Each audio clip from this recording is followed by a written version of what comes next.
Hello friends, हमारे YouTube channel study and motivation में आप सबका स्वागत है साथियों। नवीन शैक्षणिक सत्र 2026-27 की आप सभी को हार्दिक शुभकामनाएं साथियों। नवीन शैक्षणिक सत्र 2026-27 में होने वाली संपूर्ण गतिविधि तथा जो अकादमिक कार्य होना है उससे संबंधित संपूर्ण जानकारी के लिए राज्य शिक्षा केंद्र द्वारा एक पत्र जारी किया गया है, जिसमें विस्तृत जानकारी एवं दिशा निर्देश प्रदान किए गए। यानी अकादमिक गतिविधियों के संबंध में जो पत्र है उसमें बताया गया है कि अप्रैल माह में कौन कौन सी गतिविधि कौन कौन से कार्य होना है। साथ ही अप्रैल माह के बाद यानी ग्रीष्म अवकाश के बाद में जब जून से विद्यालय खुलते हैं साथियों, तो जून से लेकर मार्च तक में कब कौन कौन से कार्य होने, कौन सी अकादमिक गतिविधि संपन्न होना है, इसके संबंध में पत्र में कक्षा 1 से लेकर 8वीं तक की सभी गतिविधियों की जानकारी बताई गई। यानी कब कौन सी गतिविधि किस प्रकार से होगी, संपूर्ण जानकारी दी गई है साथियों। तो हम देख लेते हैं राज्य शिक्षा केंद्र द्वारा जारी किए गए पत्र को, क्योंकि साथियों हम सभी जानते हैं कि 1 अप्रैल से नवीन शैक्षणिक सत्र 2026-27 प्रारंभ होना है। इसलिए जो आने वाले नवीन शैक्षणिक सत्र में जो संपूर्ण अकादमिक गतिविधियां होना है उन सब की जानकारी होना हमें अत्यंत आवश्यक है। और साथियों इसी क्रम में आप देख सकते हैं ये राज्य शिक्षा केंद्र का पत्र है जो 10 मार्च 2026 को जारी किया गया है। और विषय में देखेंगे तो स्पष्ट हो जाएगा कि नवीन शैक्षणिक सत्र 2026-27 के संपूर्ण सत्र हेतु अकादमिक गतिविधियों के संबंध में, यानी साथियों नवीन शैक्षणिक सत्र है उसकी अकादमिक गतिविधियों के संबंध में पत्र है। और साथियों इसमें संदर्भ में 2 पत्र दिए गए हैं। उन पत्र को ध्यान में रखते हुए नया पत्र जारी किया गया राज्य शिक्षा केंद्र द्वारा, जिसमें संपूर्ण दिशा निर्देश साथियों हम देख लेते हैं।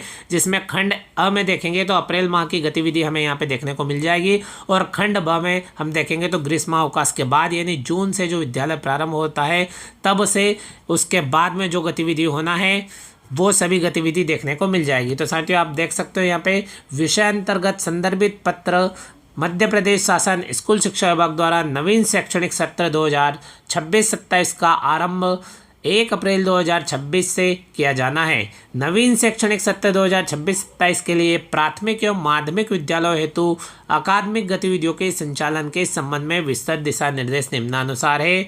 आप देखेंगे दिया गया खंड अ अप्रैल माह में की जाने वाली अकादमिक गतिविधियां। तो साथियों 1 अप्रैल से नवीन शैक्षणिक सत्र प्रारंभ हो जाएगा, तो अप्रैल माह में कौन कौन सी गतिविधियां किस प्रकार से होगी, किस प्रकार से प्रवेशोत्सव से संबंधित जानकारी, ये सब साथियों हमें यहाँ पे देखने को मिलना है।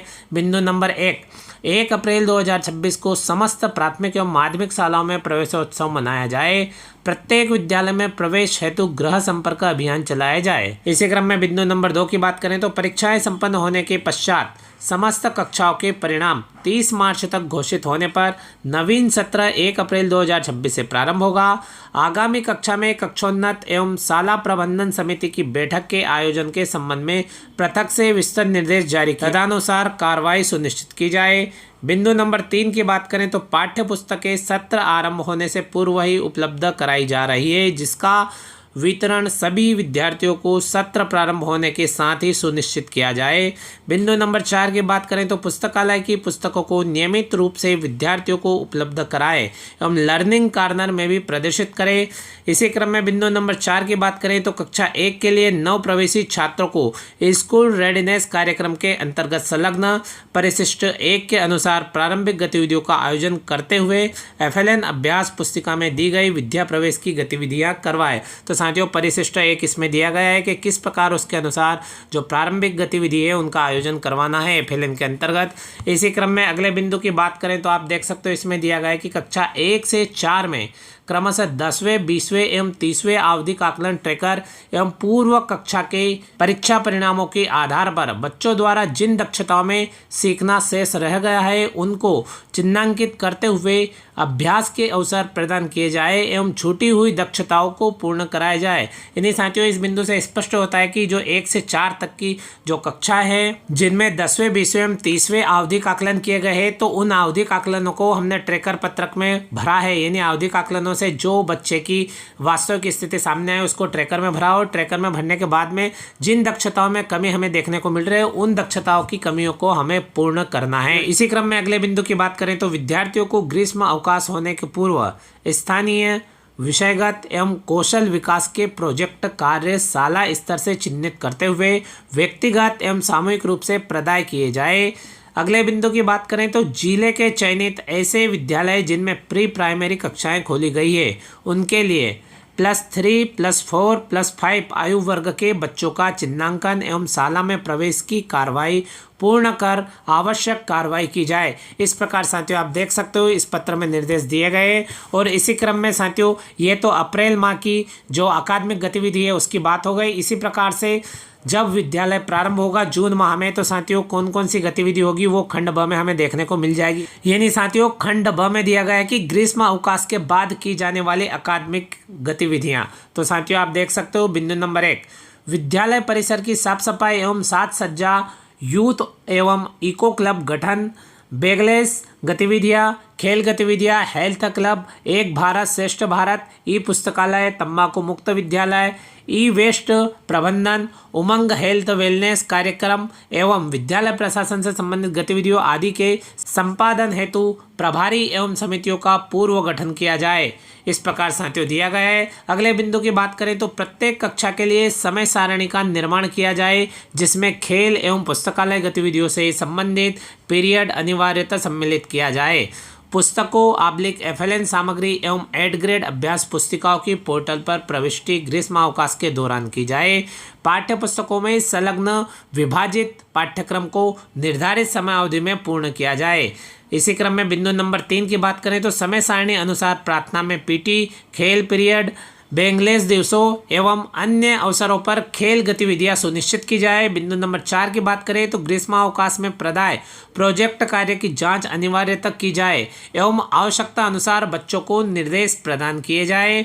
बिंदु नंबर 5 की बात करें तो प्रार्थना सभा में भारत के महापुरुषों की जयंती पुण्यतिथियां, महत्वपूर्ण दिवसों की जानकारी एवं नैतिक शिक्षा से संबंधित सुभाषित सूक्तियां आदि का वाचन कराते हुए कार्यक्रम किया जाए। इस प्रकार साथियों आप देख सकते हो संपूर्ण दिशा निर्देश यहाँ पर देखने को मिल जाएंगे।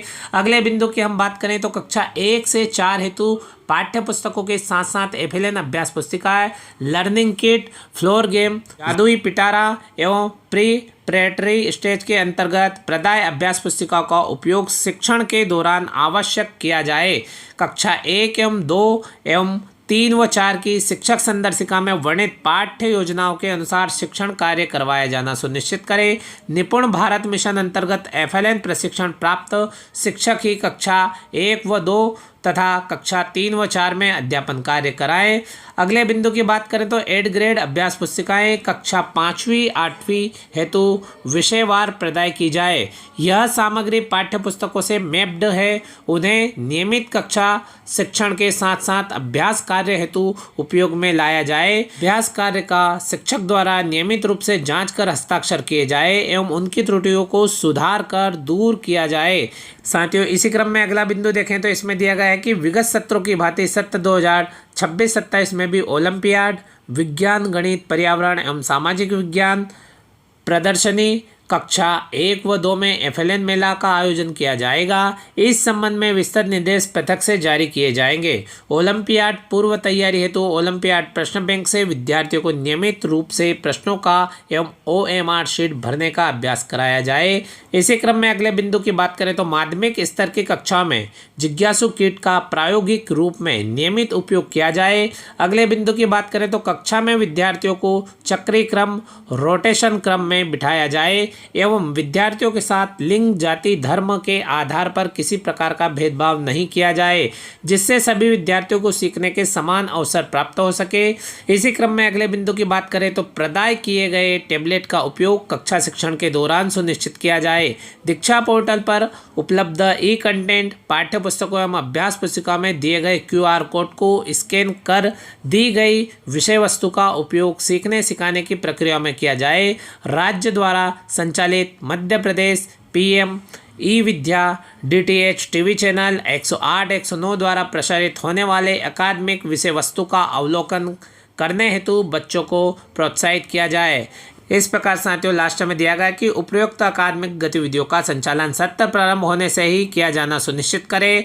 और इस प्रकार से यह पत्र राज्य शिक्षा केंद्र के संचालक महोदय द्वारा यह पत्र जारी किया गया है साथियों। और यह पत्र किनके नाम जारी किया गया तो साथियों प्रति में हमने स्पष्ट रूप से देखा कि जिला शिक्षा अधिकारी समस्त जिले मध्य प्रदेश एवं जिला परियोजना समन्वयक समस्त जिले मध्य प्रदेश के नाम से साथियों जारी किया गया है, जिसमें स्पष्ट रूप से जो नवीन शैक्षणिक सत्र है उसकी अकादमिक गतिविधियों की संपूर्ण जानकारी दी गई है। इसी क्रम में साथियों इस पत्र में हम देखेंगे तो यहाँ पे जो परिशिष्ट 1 है वो यहाँ पे संलग्न है, जिसमें अप्रैल माह में होने वाली जो गतिविधि है उससे संबंधित जानकारी यहाँ पे देखने को मिल जाएगी। तो आप देख सकते हो कौन कौन सी गतिविधि अप्रैल माह में होगी, ये परिशिष्ट 1 में दी गई है।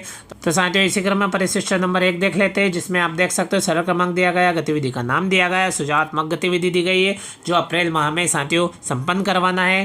पहले नंबर पे देखेंगे तो स्थानीय खेल। शिक्षक स्थानीय खेल जो बच्चों द्वारा खेले जाते हो उनको संकलित करते हुए खेल खिलाएं, जैसे स्टैचू, टापू, घोड़ा बादाम शाही, चिड़िया फुर, फ्लोर गेम आदि का उपयोग करें। दूसरे नंबर की बात करें तो खेल गीत। स्थानीय स्तर पर गाए जाने वाले गीतों का संकलन करते हुए खेल गीत जैसे पोषम पास, भाई पोषम पास आदि का उपयोग खेल एवं शिक्षण के दौरान करें। तीसरे नंबर की बात करें तो मिट्टी के खिलौने बनाना, पशु पक्षियों की आकृति बनाना, रसोई के बर्तनों एवं चूल्हा आदि की आकृति बनाना।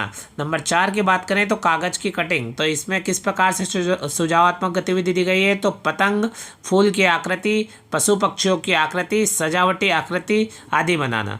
नंबर 5 की बात करें तो कागज की फोल्डिंग, नाव, हवाई जहाज, पशु पक्षियों, आकृतियों, गेंद, चक्री आदि बनाना। यानी इस प्रकार से कागज की फोल्डिंग किस प्रकार से करेंगे तो कौन सी चीज़ बन जाएगी, इस प्रकार साथियों आप देख सकते हो। और नोट में देखेंगे दिया गया है कि इसके अतिरिक्त शिक्षक स्वविवेक से अन्य रोचक गतिविधि आयोजित कर सकते हैं। इस प्रकार साथियों आप देख सकते हो नवीन शैक्षणिक सत्र 2026-27 के संबंध में राज्य शिक्षा केंद्र द्वारा जो विस्तृत दिशा निर्देश जारी किए गए साथियों वो हमने जाने। और साथियों आपने इसमें देखा कि किस दौरान कौन सी गतिविधि संपन्न होना है। इस प्रकार से साथियों वीडियो में हमने देखा कि खंड ए में अप्रैल माह में की जाने वाली गतिविधियों की संपूर्ण जानकारी दी गई तथा खंड ब में ग्रीष्मावकाश के बाद की जाने वाली संपूर्ण अकादमिक गतिविधियों की जानकारी दी गई, संपूर्ण दिशा निर्देश दिया गया साथियों। इसी प्रकार की महत्वपूर्ण जानकारी और न्यू अपडेट के साथ में अगले वीडियो में फिर मिलते हैं। Thank you friends.